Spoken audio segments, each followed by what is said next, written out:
Assalamualaikum warahmatullahi wabarakatuh. Saya Eli Indriani akan menjelaskan poin-poin dalam Minmed Integrasi Nasional.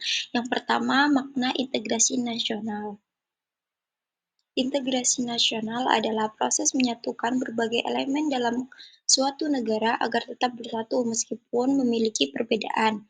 Ini mencakup aspek sosial, politik, ekonomi, dan budaya. Tujuan utama integrasi nasional adalah menciptakan kesatuan dan stabilitas dalam kehidupan berbangsa dan bernegara. Contohnya, Indonesia memiliki lebih dari 1.300 suku, tetapi tetap bersatu dalam semboyan Bhinneka Tunggal Ika. Penggunaan bahasa Indonesia sebagai pemersatu. Yang kedua, jenis-jenis integrasi politik atau yang disebut juga dengan Meron-Wiener. Meron-Wiener mengelompokkan integrasi politik menjadi 3 jenis. Yang pertama, integrasi teritorial. Integrasi teritorial penyatuan berbagai wilayah dalam suatu negara agar tetap berada dalam suatu pemerintah. Contohnya Papua dan Aceh tetap menjadi bagian dari Indonesia meskipun memiliki otonomi khusus. Yang kedua, ada integrasi institusional, penyelarasan berbagai lembaga negara agar bekerja sama dalam sistem yang terkoordinasi. Contohnya sinergi antara lembaga legislatif, eksekutif, dan yudikatif dalam sistem pemerintah. Yang ketiga, ada integrasi elit massa, membangun hubungan harmonis antara pemimpin atau elit politik dan rakyat agar tidak terjadi ketidakpercayaan atau ketimpangan kekuasaan. Contohnya, pemimpin daerah yang aktif dialog dengan masyarakat untuk menyerap aspirasi mereka. Yang ketiga, jenis-jenis integrasi nasional. Menurut Suroyo 2002, ada beberapa hal bentuk integrasi nasional. Yang pertama, integrasi sosial. Proses menyatukan masyarakat dengan latar belakang yang berbeda agar hidup harmonis. Contohnya, masyarakat Indonesia yang terdiri dari berbagai suku tetap hidup berdampingan dengan damai. Yang kedua, integrasi politik, kesatuan dan sistem politik agar tidak terjadi perpecahan akibat perbedaan ideologi. Contohnya, demokrasi Pancasila sebagai sistem politik yang mengakomodasi berbagai pandangan.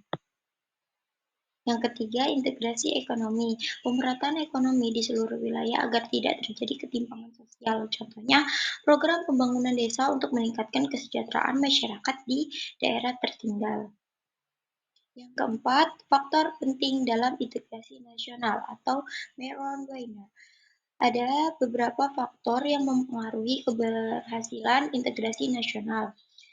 Kesamaan budaya dan sejarah kesamaan ini memperkuat rasa persatuan dalam masyarakat. Contohnya, sejarah perjuangan melawan penjajah yang dialami bersama oleh seluruh rakyat Indonesia. Lalu kesadaran nasional, pemahaman bahwa kita adalah bagian dari suatu bangsa yang sama. Contohnya sikap nasionalisme yang mendorong masyarakat untuk menjaga persatuan. Dan pemerintahan yang stabil, pemerintahan yang adil dan kuat dapat mencegah konflik dan menjaga stabilitas negara. Contohnya, upaya pemerintah dalam menciptakan kebijakan yang merangkul semua kelompok masyarakat. Yang kelima, model integrasi nasional Indonesia. Indonesia memiliki beberapa model integrasi, yaitu asimilasi, proses penyatuan budaya dari berbagai suku untuk membentuk identitas nasional yang lebih kuat. Contohnya, perkawinan antar suku yang menghasilkan budaya baru. Yang kedua, pluralisme. Keberagaman dijaga tetapi tetap ada persatuan dalam perbedaan. Contohnya, pengakuan terhadap 6 agama resmi di Indonesia. Yang ketiga, federalisme atau otonomi daerah. Beberapa daerah memiliki kewenangan khusus dalam mengatur wilayahnya sendiri. Contohnya otonomi khusus untuk Papua dan Aceh. Yang keenam, faktor penyebab masyarakat berintegrasi. Menurut Sunyoto Usman 1998, kesadaran sebagai satu bangsa. Kesadaran ini muncul dari sejarah dan pengalaman bersama. Ancaman dari luar negeri, ancaman eksternal sering kali memperkuat persatuan dalam negeri. Contohnya perjuangan melawan penjajah yang membuat masyarakat Indonesia bersatu. Rasa senasib dan sepenanggungan ketika masyarakat menghadapi tantangan yang sama, rasa solidaritas akan tumbuh. Dan yang terakhir ada tantangan mutakhir dalam integrasi nasional.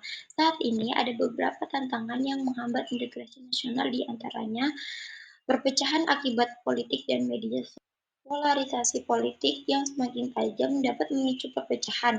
Contohnya penyebaran berita hoax dan ujaran kebencian di media sosial. Ketimpangan ekonomi antar wilayah, ketidakseimbangan pembangunan antara wilayah maju dan tertinggal bisa menimbulkan kecemburuan sosial. Contohnya, daerah perkotaan lebih berkembang dibandingkan daerah pedesaan. Konflik sosial dan budaya, perbedaan etnis dan agama terkadang menjadi pemicu konflik di masyarakat. Contohnya, ketegangan antar kelompok yang berbeda akibat isu SARA. Kesimpulannya, integrasi nasional adalah kunci dalam menjaga keutuhan bangsa. Berbagai faktor, model, dan tantangan harus dipahami agar Indonesia tetap bersatu di tengah perbedaan. Dan memahami konsep ini, diharapkan masyarakat dapat berkontribusi dan memperkuat persatuan dan kesatuan bangsa.